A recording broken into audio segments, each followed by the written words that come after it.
So, what's the longest amount of time you've held a grudge in your life against yourself? I mean, well, that's exactly what we want to talk about today. We want to talk about the subject of self forgiveness and how important it is on so many levels. So, let's jump right into the deep end of the pool for our podcast today.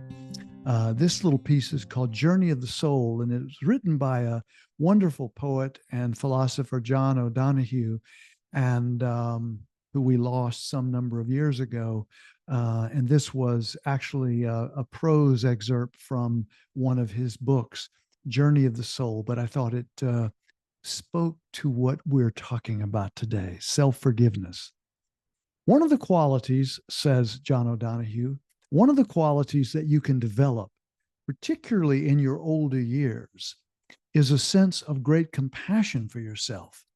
When you visit the wounds within the temple of memory, you should not blame yourself for making bad mistakes that you greatly regret. Sometimes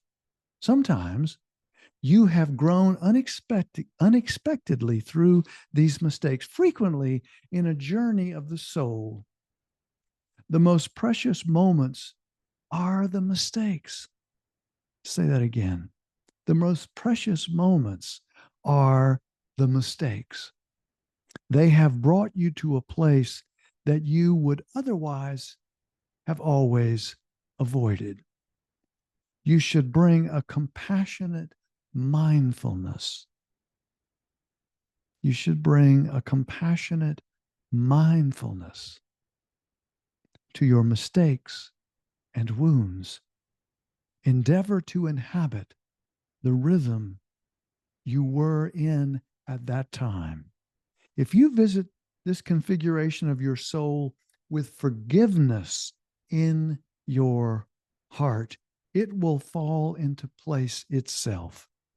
When you forgive yourself, the inner wounds begin to heal. You come in out of the exile of hurt. You come in out of the exile of hurt into the joy of inner belonging. So that's, again, John O'Donohue speaking about self-forgiveness in a piece called Journey of the Soul. And I'm serious when I ask this question about how long do we hold grudges? And I mean the ones against ourselves, because they are so damaging. And I know that from self observation. So there's a quote here that I thought was appropriate by the great poet Derek Walcott in his poem Love After Love. And he says in this one line, you will love again the stranger who was yourself. You will love again the stranger who was yourself.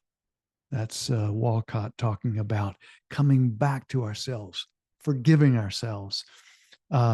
Mary Oliver once said in her famous poem, Wild Geese, love this poem, in the first few lines, you do not have to be good. You do not have to be good. You only have to let the soft animal of your body love what it loves. Love what it loves. To be gentle, to be self-compassionate, to be forgiving of ourselves is so very critical in our ongoing lives. I wanted to also bring a very short little piece. This is attributed as an African saying. I've used this a number of times on this podcast, and I never tire of its message. And it really speaks to this idea of self-compassion and self-forgiveness. It goes like this. Those who love you are not fooled by mistakes you have made or dark images you hold about yourself. They remember your beauty. They remember your beauty when you feel ugly, your wholeness when you are broken, your innocence when you feel guilty, and your purpose when you are confused. Yeah. Those who love you are not fooled by mistakes you have made or dark images you hold about yourself. They remember your beauty. They remember your beauty when you feel ugly, your wholeness when you are broken, your innocence when you feel guilty, and your purpose when you are confused. Wonderful saying, wonderful poetic saying, which is attributed as an African saying.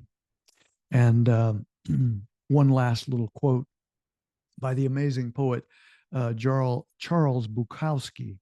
And this came from a poem called The Laughing Heart. He said it like this. He said, your life is your life. Your life is your life. Don't let it be clubbed into dank submission. You have the right to be here. You have the right to be here. You have the right to be here. He repeated the line twice. You have the right to be here. This is your life. You know, the idea of not forgiving ourselves, of holding a grudge against ourselves, I think is one of the most, it's a kind of violence against ourselves because it interferes with all sorts of stuff, from relationships to projects to all of the above. So the idea is, how quickly, when you mess up, how quickly can you absolutely forgive yourself? Move on. Of course, make the necessary adjustments. It's not about repeating the mistakes over and over again, but it is about forgiving ourselves as quickly as we can. Thank you so much for being here on this podcast, Dale Byron on Poetry. And again, I appreciate your listening ear. And until next time, the next poem or poems, take good care of yourself. And if you can, someone else.